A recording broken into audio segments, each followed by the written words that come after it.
ओशो को आने वाली पीढ़ियां जो है वो कैसे याद रखेंगी? एक गुरु के तौर पर, एक लेखक के तौर पर, एक विद्रोही के तौर पर? उन पे कोई लेबल नहीं लगता। कई लोग उनको फिलोसोफर कहते हैं, मुझे बिल्कुल अच्छा नहीं लगता।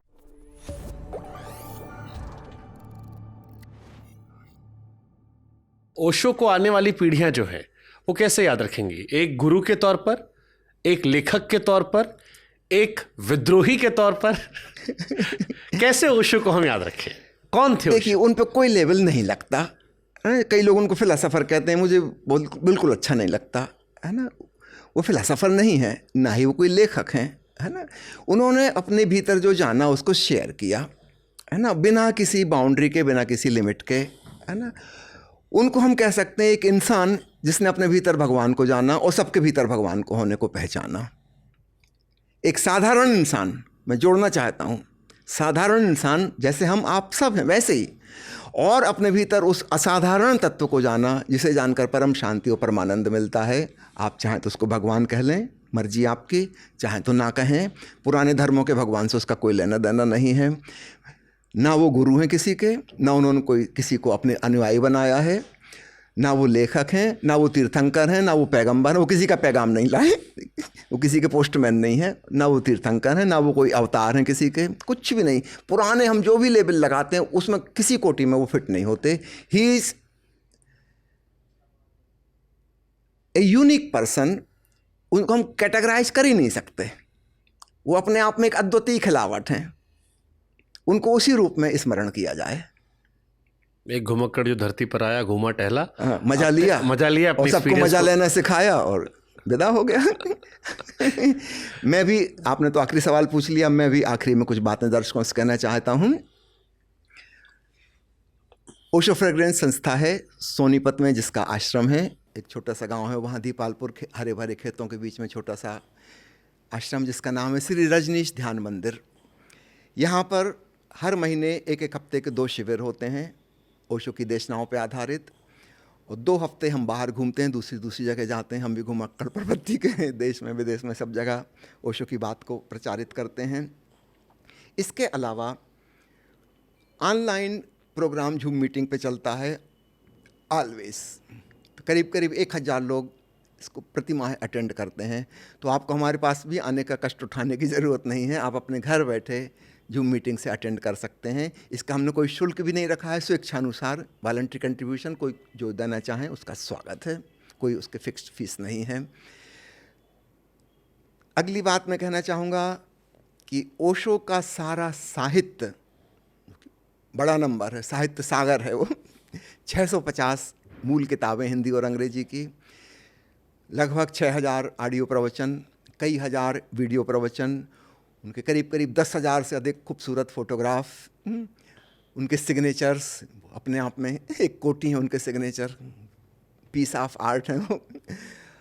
म्यूजिक, भजन कीर्तन, मेडिटेशन की म्यूज़िक, ये सब कुछ फ्री ऑफ चार्ज लिंक पर उपलब्ध है। आज के डिजिटल युग में सब चीज़ें डिजिटलाइज हो गई हैं, किसी चीज़ को ख़रीदने की कोई आवश्यकता नहीं है। आप मुझे व्हाट्सएप पे मैसेज भेजिए। हाँ, मैं फ़ोन नहीं सुनता हूँ, फ़ोन नहीं करिएगा, मैं फ़ोन कभी नहीं उठाता। आप मुझे मैसेज कीजिए आपको क्या चाहिए। 24 घंटे के अंदर अंदर मैं 24 मिनट के लिए अपना मोबाइल ऑन करता हूँ, और जिसका जो मैसेज आया उसको वो रिप्लाई ज़रूर करता हूँ। तो 24 घंटे के अंदर आपको जो चाहिए मैं आपको व्हाट्सएप पे भेज दूँगा। आप लिंक से सीधा ही खोल लीजिए या अथवा डाउनलोड कर लीजिए, नो चार्ज। तो ये एक बहुत बड़ी चीज़ आज के आधुनिक युग में विज्ञान की प्रगति के बाद संभव हो पाई। पुराने ज़माने में बहुत कठिन था, ओशो का साहित्य प्राप्त करना ही कठिन था, या इतना एक्सपेंसिव था कि अगर एक व्यक्ति चाहे कि उनकी सारी ऑडियो कैसेट, सारी वीडियो कैसेट, सारी किताबें खरीद ले, तो 1990 में भी 25 लाख का खर्चा होता था, और इतना बड़ा रूम, सिर्फ अलमारी ही अलमारी उसमें हो, कुछ ना हो, तब जाके आप उसको रख सकते थे। आज वो सब कुछ बिल्कुल इजीली अवेलेबल हो गया है। आप लिंक क्लिक कीजिए और वो चीज़ खुल जाएगी। तो ये बहुत बड़ा सौभाग्य है। इस सौभाग्य का मैं चाहूँगा सभी मित्र उपयोग करें। और जूम मीटिंग भी कोरोना काल में आई थी, उस समय तो बहुत 10-10 हज़ार लोग अटेंड किए, उसके बाद भी 1000 लोग करीब लगातार अटेंड कर रहे हैं। तो इसको हमने जारी रखा है।